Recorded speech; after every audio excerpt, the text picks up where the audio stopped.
1990 മുതൽ 2005 വരെ മലയാള സിനിമയിൽ ഗ്ലാമർ സിനിമകളുടെ ഒരു കാലമായിരുന്നു. ഇക്കിളിപ്പടങ്ങളുടെ കാലം എന്ന് പറയുന്നതായിരിക്കും ശരി. അക്കാലത്ത് ഇന്ത്യയിലെ പല സംസ്ഥാനങ്ങളിൽ നിന്നും അവസരങ്ങൾ തേടി ധാരാളം പെൺകുട്ടികൾ മലയാള സിനിമയിലേക്ക് എത്തി.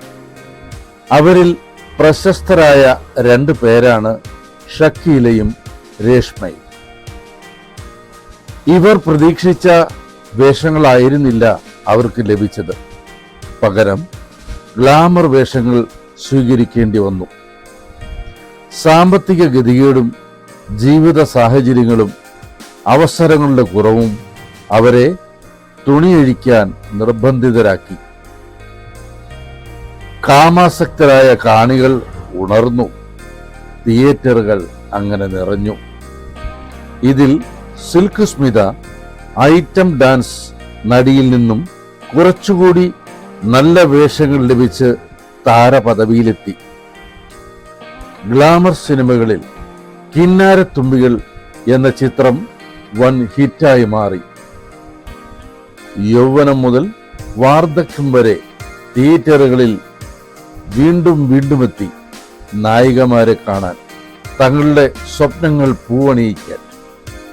പിന്നീട് ഗ്ലാമർ സിനിമകളുടെ ഒരു കാലം തന്നെയായിരുന്നു.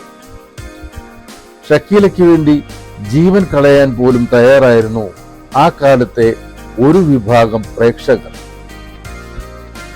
ഈ സമയത്താണ് മൈസൂരിലെ കല്യാൺ നഗർ സ്വദേശിനിയായ രേഷ്മ മലയാള സിനിമയിലേക്ക് എത്തുന്നത്.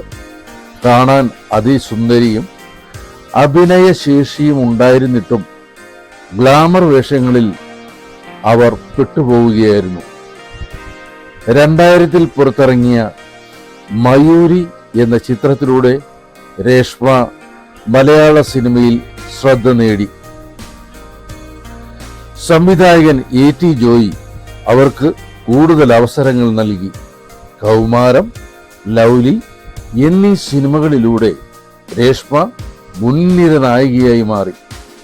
അന്ന് വീഡിയോ കാസറ്റുകളുടെ കാലമായിരുന്നു. രേഷ്മയുടെ ചിത്രങ്ങളടങ്ങിയ കാസറ്റുകൾ 10 ലക്ഷം വരെ വിറ്റുപോയിരുന്നു. ഇതിനിടെ വന്ന പുതിയ ഗ്ലാമർ താരങ്ങളാണ് സജിനി, മരിയ, ഹേമ, ഷർമിള. അവരെല്ലാവരും തന്നെ മത്സര ബുദ്ധിയോടെ ഈ രംഗത്തേക്ക് വന്നു. എന്നാൽ കാലം മാറി.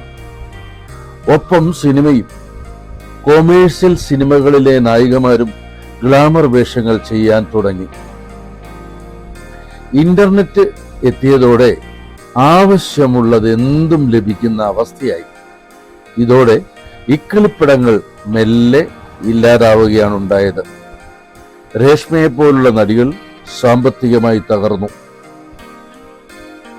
ഒരു കാലത്ത് അവരെ ഇഷ്ടപ്പെട്ടിരുന്നവർ മാനസികമായി അവരെ തളർത്തി, നിന്ദിച്ചു, വേദനിപ്പിച്ചു.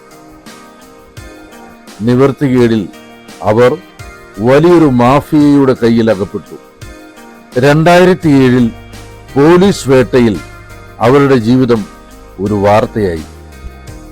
എന്നേക്കും അവരെ ഇല്ലാതാക്കുന്ന വാർത്ത. പക്ഷേ അവർ സിൽക്ക് സ്മിതയെ പോലെ ആത്മഹത്യ ചെയ്തില്ല. പിന്നീട് നല്ലവനായ ഒരു കൂട്ടുകാരനെ ലഭിച്ചു. അവർ പുതിയൊരു ലോകം സൃഷ്ടിച്ചു. 2 കുട്ടികളുടെ അമ്മയായി. കുടുംബമായി ബാംഗ്ലൂരിലേക്ക് മടങ്ങി. ഇന്ന് ലോകം സണ്ണി ലിയോണിനെ പോലെയുള്ളവർക്ക് അംഗീകാരം നൽകുന്നത് എന്തിനേറെ നമ്മുടെ മലയാള സിനിമയിലുള്ള നടികളുടെ സമൂഹത്തിന് മുൻപിലുള്ള പ്രകടനം കാണുമ്പോൾ രേഷ്മയെ പോലുള്ളവരെ എന്തിനു വെറുക്കണം? ജീവിതം കെട്ടിപ്പടുക്കാൻ എത്തിയവർക്ക് നമ്മൾ നൽകിയത് എന്താണ്? അതുകൊണ്ട് തന്നെ നമുക്ക് അവരെ വെറുക്കാതിരിക്കാൻ ശ്രമിക്കാം, കുറ്റപ്പെടുത്താതിരിക്കാം, സാഹചര്യങ്ങളെ മനസ്സിലാക്കാൻ ശ്രമിക്കാം. നന്ദി.